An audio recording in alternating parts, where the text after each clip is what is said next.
आप देख रहे हैं अल्फा डिफेंस हिंदी में आपका स्वागत है। आप हमें ज्वाइन कर सकते हैं सोशल मीडिया पर, फेसबुक, इंस्टाग्राम, ट्विटर और इंग्लिश व्यूअर्स हमें ज्वाइन कर सकते हैं अल्फा डिफेंस इंग्लिश पर। आइए शुरू करते हैं आज का वीडियो।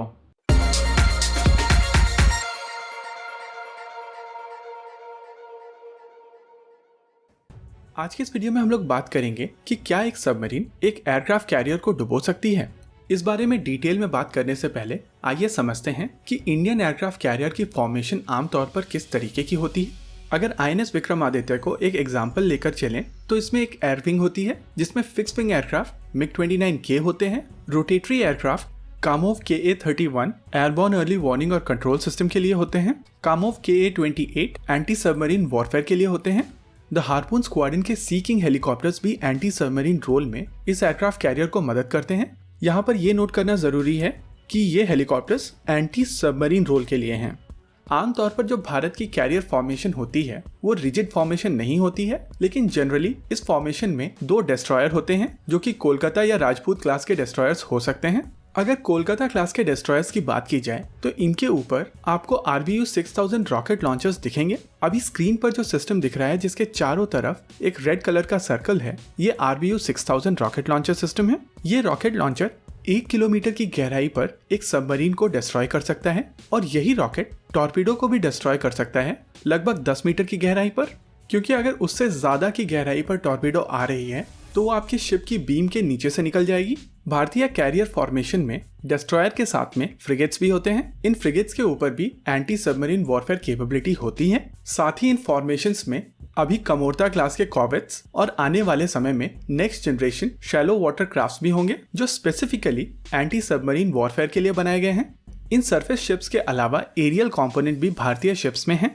फिलहाल इन शिप्स के aerial component anti submarine role के लिए सी किंग हेलीकॉप्टर्स का प्रयोग करते हैं और आने वाले समय में इस रोल को MH-60R करेंगे। दोनों कोलकाता क्लास के डिस्ट्रॉयर्स और तलवार क्लास के फ्रिगेट्स इस तरीके के हेलीकॉप्टर्स को कैरी कर सकते हैं। कोलकाता क्लास में इनफैक्ट 2 हेलीकॉप्टर्स आ सकते हैं और कमोर्ता क्लास भी 1 हेलीकॉप्टर कैरी कर सकता है। अब बात करते हैं सबमरीन की। अगर एक सबमरीन को एक एयरक्राफ्ट कैरियर को डुबोना है तो उसके पास 2 ही ऑप्शन होते हैं, पहला टॉर्पीडो और दूसरा एंटीशिप मिसाइल। एंटीशिप मिसाइल से प्रोटेक्शन के लिए इस पूरे फॉर्मेशन में बहुत सारी surface to air missile systems होती हैं और अगर इन सभी surface to air missile system से कोई एंटीशिप मिसाइल निकलकर बाहर आ भी जाती है तो उसके लिए भी क्लोज इन वेपन सिस्टम्स होते हैं। और अगर इस सबमरीन ने अपनी एक भी मिसाइल इस एयरक्राफ्ट कैरियर के ऊपर चलाई तो ये अपनी पोजीशन गिव अवे कर देगी और उसके बाद एंटी सबमरीन वॉरफेयर वाले हेलीकॉप्टर्स और RBU 6000 इस सबमरीन को न्यूट्रलाइज कर सकते हैं अगर ये सबमरीन डिफेंसिव कोर्स में जाकर डाइव नहीं करती है तो। और मान लेते हैं कि ये सबमरीन डिफेंसिव कोर्स में जाकर डाइव करती है और वहां से ये सबमरीन टॉर्पीडो अटैक करने की कोशिश करती है तो इस सबमरीन को कम से कम 50 किलोमीटर के रेडियस में होना पड़ेगा, क्योंकि वर्ल्ड की बेस्ट टॉर्पीडो की रेंज भी 50 किलोमीटर तक की ही है। यहाँ पर हम लोग बात ब्लैक शार्क टॉर्पीडो की कर रहे हैं और अगर ये टॉर्पीडो 50 नॉट की स्पीड से 50 किलोमीटर की दूरी से लॉन्च की जाती है तब भी इस शिप के पास में कम से कम 30 मिनट है इस टॉर्पीडो के खिलाफ काउंटर मेजर लेने के लिए। और शिप्स के पास आमतौर पर बहुत सारे काउंटर मेजर्स होते हैं और मारीच एंटी टॉर्पीडो सिस्टम आ जाने के बाद में शिप्स के पास में और भी ज्यादा ऑप्शंस हो गए हैं। यानी सबमरीन्स के लिए इतना आसान नहीं है कि एक कैरियर फॉर्मेशन के अंदर जाकर एयरक्राफ्ट कैरियर को टारगेट कर सके। आमतौर पर एक आर्ग्यूमेंट दी जाती है एक F-35 के रेट पर बनी हुई submarine HSWMS Gotland United states of America के न्यूक्लियर पावर्ड USS निमित्ज को डुबो चुकी है।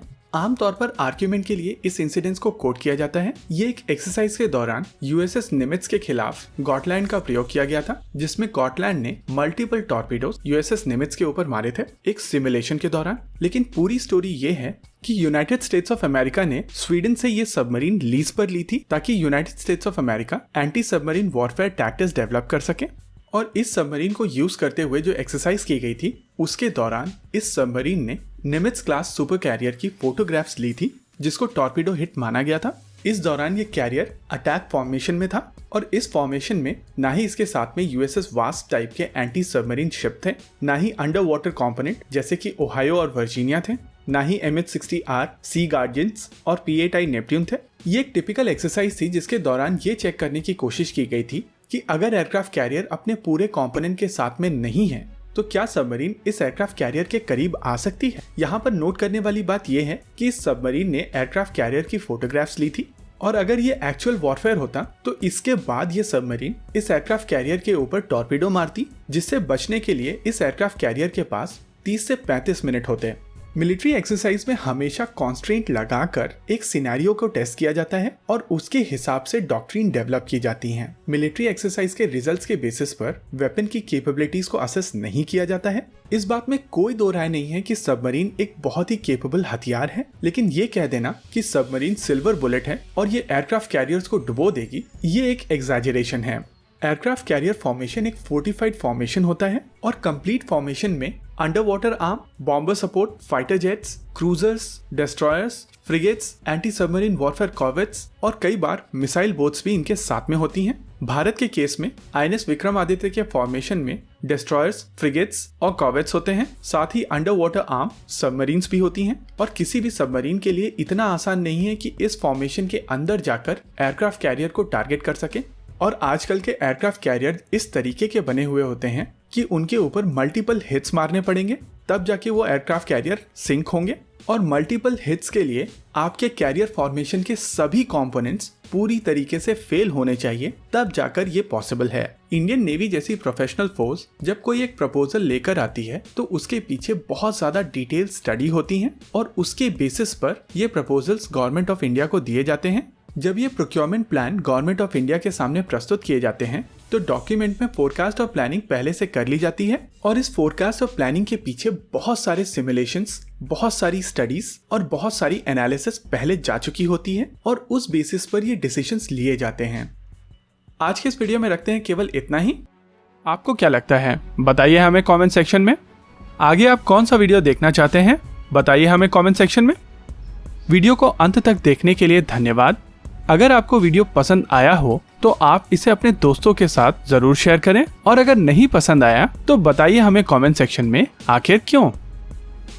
देखते रहिए अल्फा डिफेंस। धन्यवाद। जय हिंद।